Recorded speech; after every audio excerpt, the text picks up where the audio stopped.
Hey there, I'm Christopher McClure from Wholeness Geeks, and welcome to Meditation Happy Hour. It happens every Friday at approximately 11 a.m. Mountain Time. I'm a little late this week. Um, Meditation Happy Hour is a time when I share meditations, processes, perspectives, both traditional and modern. This week, I want to share with you a process that I call waking lucid. Now, waking lucid is it's a way of looking at events in your life. You know, if there's a, it's especially good for say you have there's this thing that keeps happening to you. You know, like this reoccurring event, like you keep getting injured. Um, Maybe even the same part of your body keeps getting injured, or yeah, or just a strange occurrence in your life, and you want to kind of like break it down and try to understand what's going on with it. Waking lucid um, is a good process for that. It comes out of a particular kind of dream work which I developed called playing back your dream, and playing back your dream comes out of an improv technique called playback theater. Um,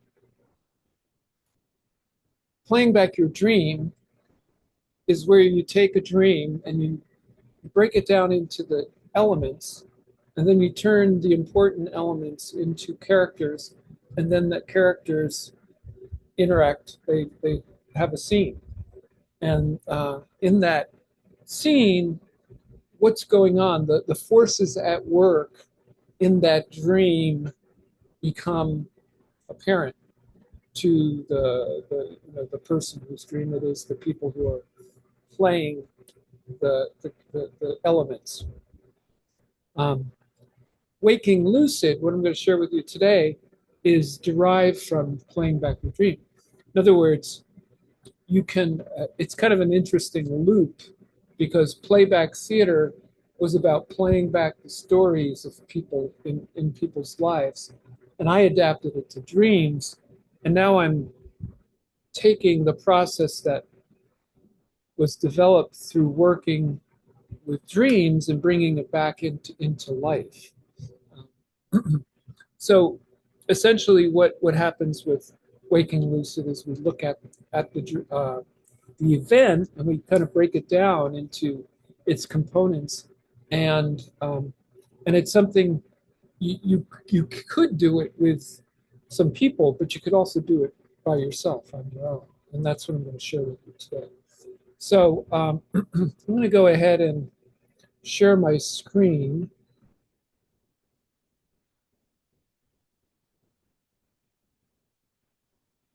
and um, we're going to start with, let's see here.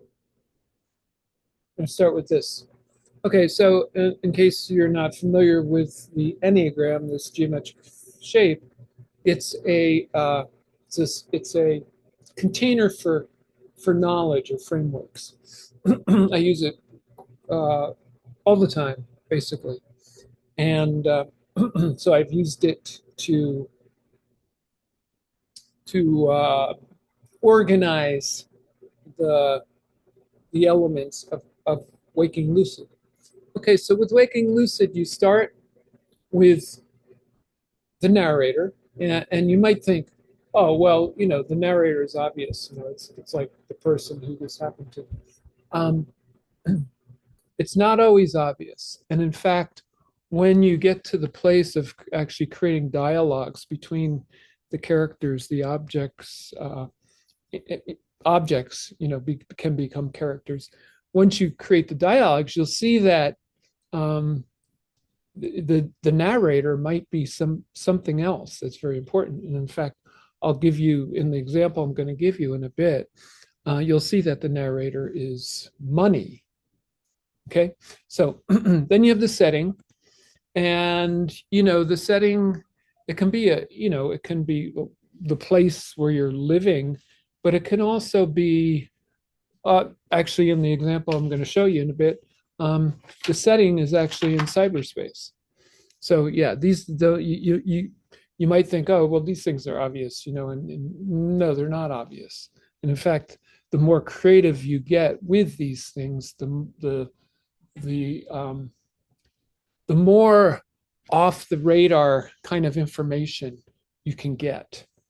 All right, so then obviously you have characters, the characters that are um, in your event, and then you have objects, the objects in your event. And like I said, these objects can be, these are all characters and objects, they're all treated as elements, and any element can become a uh, a character that plays in the scenes where you find out information about this event. Um, so then what you do, and I'm just going to kind of go through this, and then I'm going to give my example. Um, so let's see here. Yeah. So then each each of these characters, right? The characters and the objects, which can be characters, they have objectives. It's what they want. What are they trying to get in this situation, which can in itself can be really revealing. Um, and so usually the way I do this when I'm laying this out, I'll list the characters here and the objects here, and then I'll list the objectives right alongside them right here. So then you have the obstacles to each of these characters, these elements, right? And I'll list them right here. So a character can be wanting to get an ice cream cone on a hot day, and the obstacle might be that that there's no shade, and their ice cream cone keeps melting. So the obstacle is actually the sun, the heat. So um, so you do it. This is like you list these things out here, and this is a lot of kind of background work, but you really get to see inside the situation and see, from a more objective viewpoint, what's going on in this situation. So then you state the plot. It's like, so and so is trying to get this, but this is in the way, and so there's like a standoff. So then so the dialogue part is where a lot of the main part, the main revelations are revealed at the dialogue part, because you pick, like I said, you pick a narrator, you pick a couple of characters, and then you have an interaction, and it might just be between two characters, but it might be three, or it might be more. It's good to not make it too complicated, to narrow it down, pare it down as best you can. Anyway, something happens in this dialogue, and it usually results in some kind of change in the situation.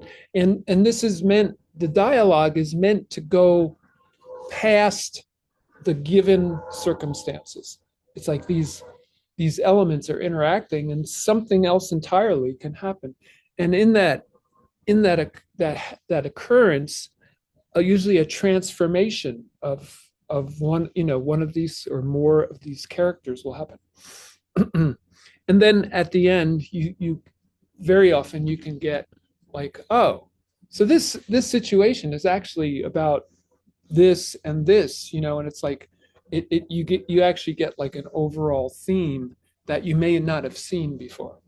Okay, so I am going to let me see here. Yeah, I'm not going to give the example yet, because I want to show you a little more background, a little more background work that can be done on these characters.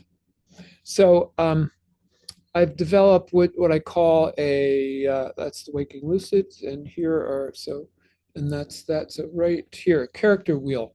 So for each of the characters, you can gather information. So you can actually see who is this character, and and so that you have a better idea of how they're going to interact in this dialogue that's happening. So the first thing you ask is who is this? It's like, and if one of the characters is actually the sky, it's like if that is an important element, then the who, it's like it's not gonna be so obvious who is. So you want to answer that question: who is the character? And then you determine you pick a trait, like what is a trait of this character, and because of that trait, how do they behave? Okay, and then then you ask, why does this character behave this way? And you might get into some of the backstory of this character. And then so then if you look at this diagram, you can see there's a five-pointed star here, and that represents these five different qualities: openness, conscientiousness, extroversion, agreeableness, and neurotic. Now, the acronym that they spell is OCEAN, OCEAN,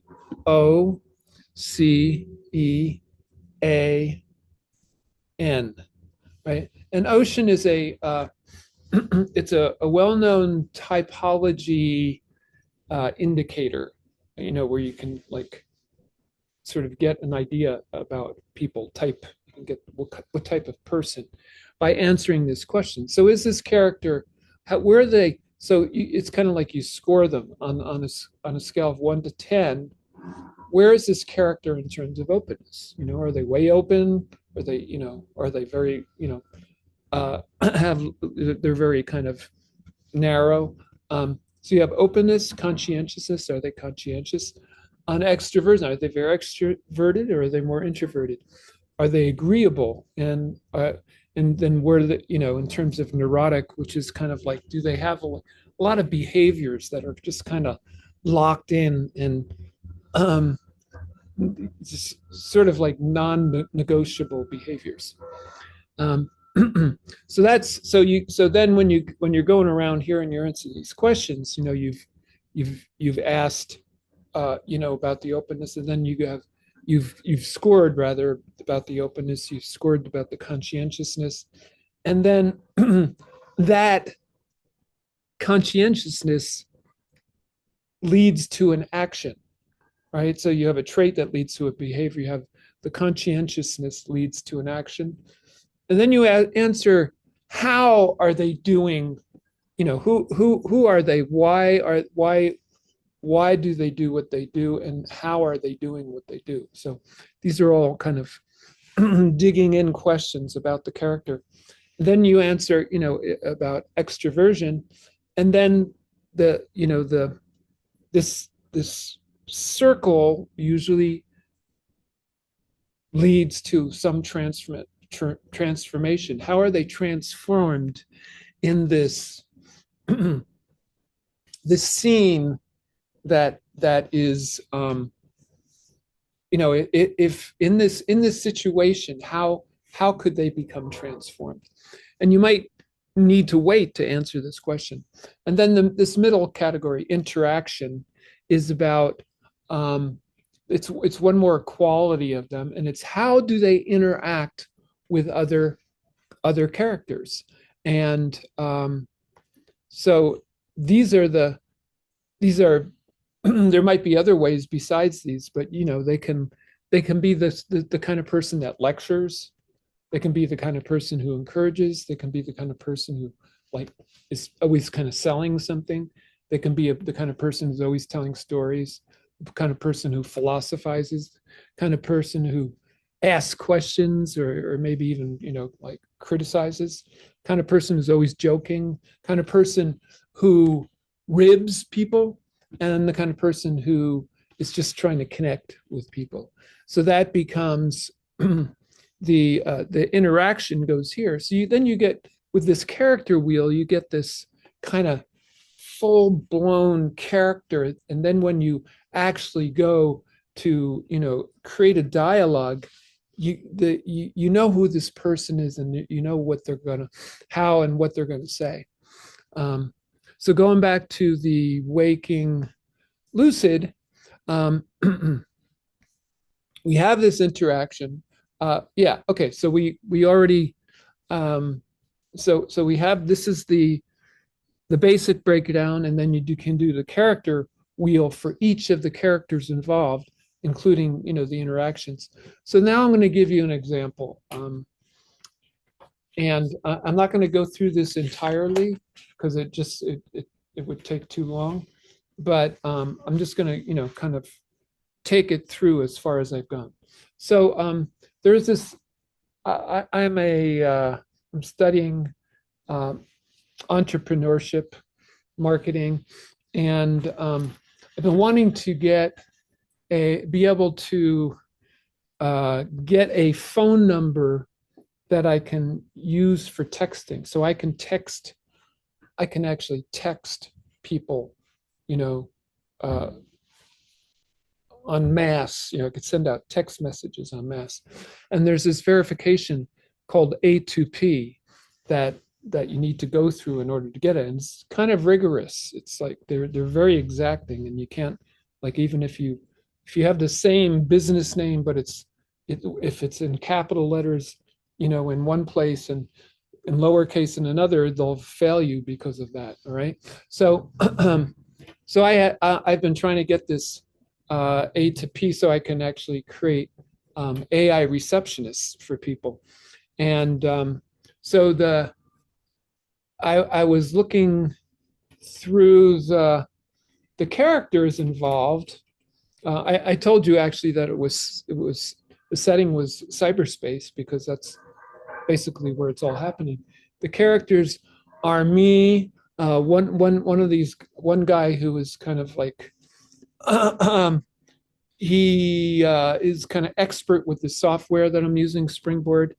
His name is Nuno. And then there's another person, part of this marketing group, who's also a tech person. His name is Russell. And then there's this woman who's part of this marketing group. Her name is Emma, and she's more kind of like with the legal foundation stuff. And I brought her in because in order to get this A to P verification, I had to create an LLC, which brings in the state. So we got the state over here, and we've got, and then I had to get an EIN. So that brought in the IRS, the federal level. So we got the state and the federal, and of course we have the A2P, and we have the software that we're using called Springboard. And then we have the AI receptionist, that's what I'm trying to be able to create. And then we have we have money, because one of the reasons I'm trying to create AI receptionists is so I can be creating these for businesses and have kind of like a monthly income based on that. And then we have, and I'm looking at the AI receptionist as a way to kind of get my foot in the door with, it's like if I can provide that, to a business, and I have a lot of other things I can offer to them too. And I call those other things, I call that a biz buffet. And so the biz buffet is another object, but which can become a character. So as I was looking at this, there's 1, 2, 3, 4, 5, 6, 7, 8, 9, 10, 11 different elements. I decided to make money the narrator, because money was, a very key figure in all this.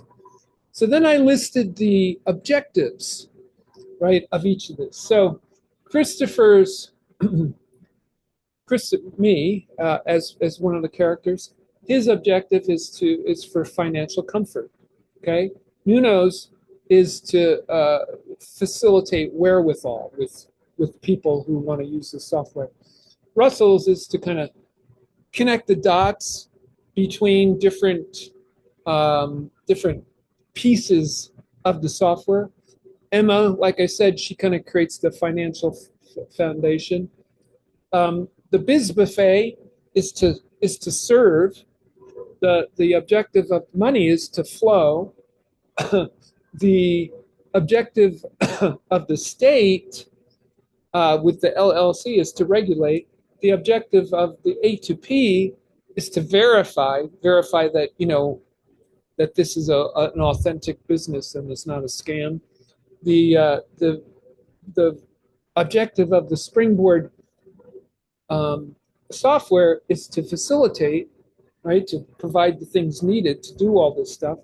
And then the objective of the IRS is to catalog, to by providing an EIN number, it's like there's all these businesses that are cataloged. So then the obstacles to all these, right? So the Christopher's objective of financial comfort, his obstacle is actually what I found out in this process is my wounding. So I have, I'm just going to be completely transparent. I believe that in a past life, way back I was married and my wife had a family business, and I murdered my wife for the money of the family business. So there's this karma that I am working through, and why it's difficult for me to really kind of make strides forward regarding money. So that's the obstacle. So then Nuno, creating wherewithal, basically the obstacle is ignorance. It's the ignorance of the people that he's working with. The people, and by ignorance, I don't use that in a derogatory sense. It's just like people are ignorant until they're educated, and then they know how to do things. Russell wants to connect the dots, and his obstacle is chaos. It's just like with chaos, with all these different parts and people who don't know how to use them. And Emma's obstacle to creating a financial foundation is what I wrote is frivolity.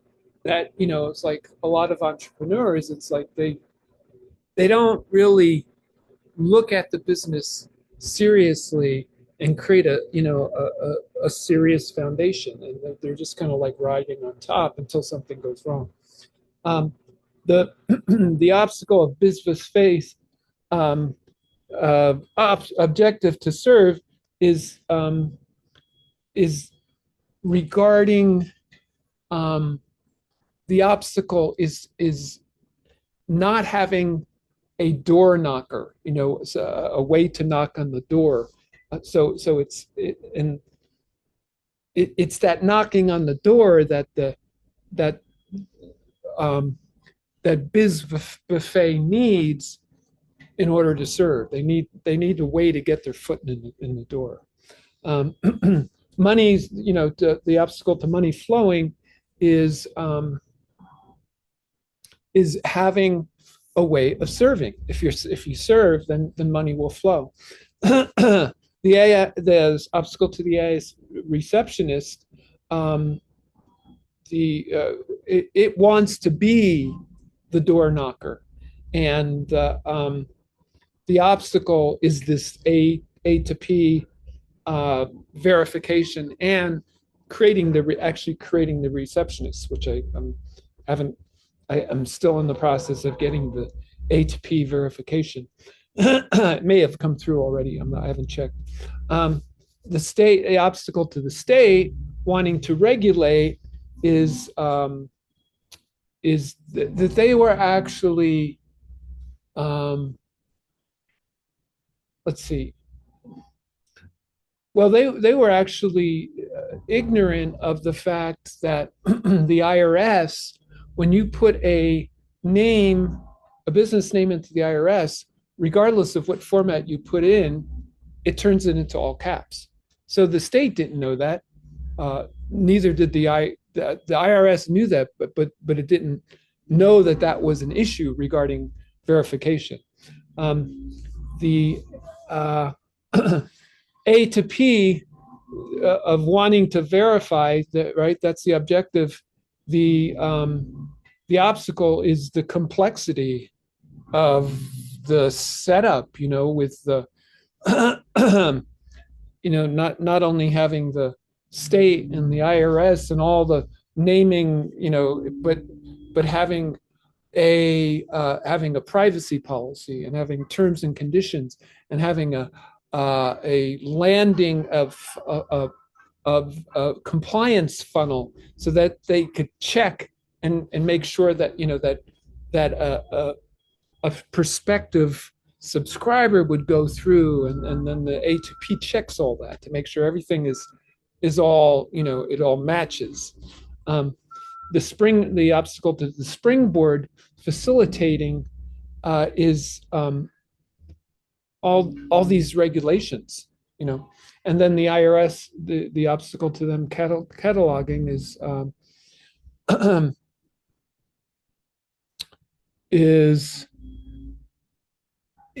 that if all these different parts are not networking, they don't. If the IRS doesn't even know about these other parts and how they fit together, then it can't.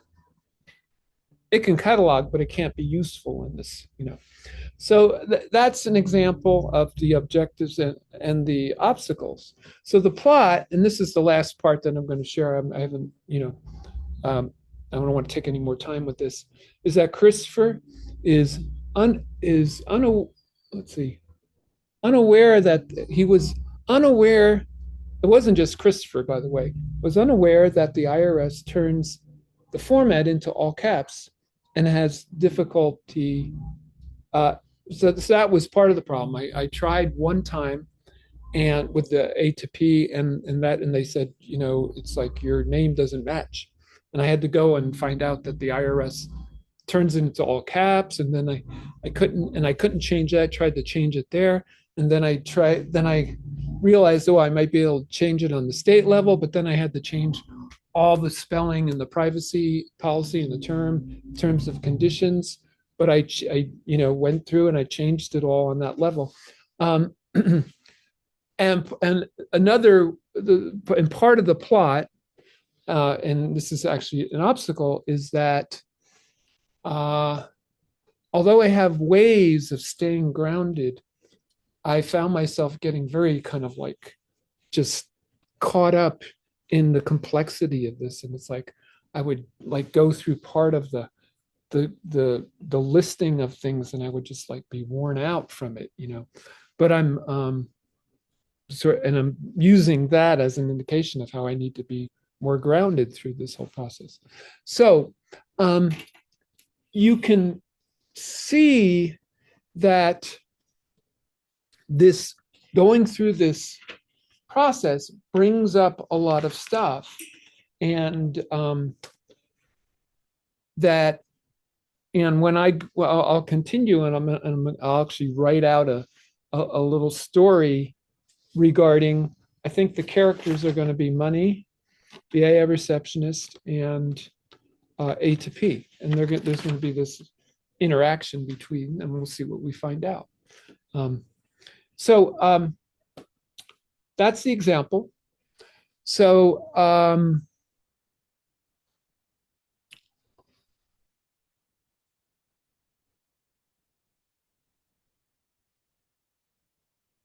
I guess what I want to say is that this waking lucid, I think I already mentioned this, but I just want to kind of reiterate that this waking lucid came, well, like I said, there's like a loop. It's like with playback theater, you're working with real waking life events. And I took it and turned it into a process that applies to dreams. And now I'm bringing what I learned in there, which is different than playback theater, um, is to choose the important elements and turn them into characters. So then you're working in a more archetypal kind of way. You're working with the archetypal energies in a dream, and now in this case, in an event in life. And when you work with the archetypal energies, then you're sort of getting down to the foundation of what's happening, and you get out. It takes you out of the personal, and you become more kind of global in the way you're looking at what's happening. So I am going to put these charts in some groups. This is I'm going to put it in the Wholeness Geeks Facebook group, and I'm going to put it in the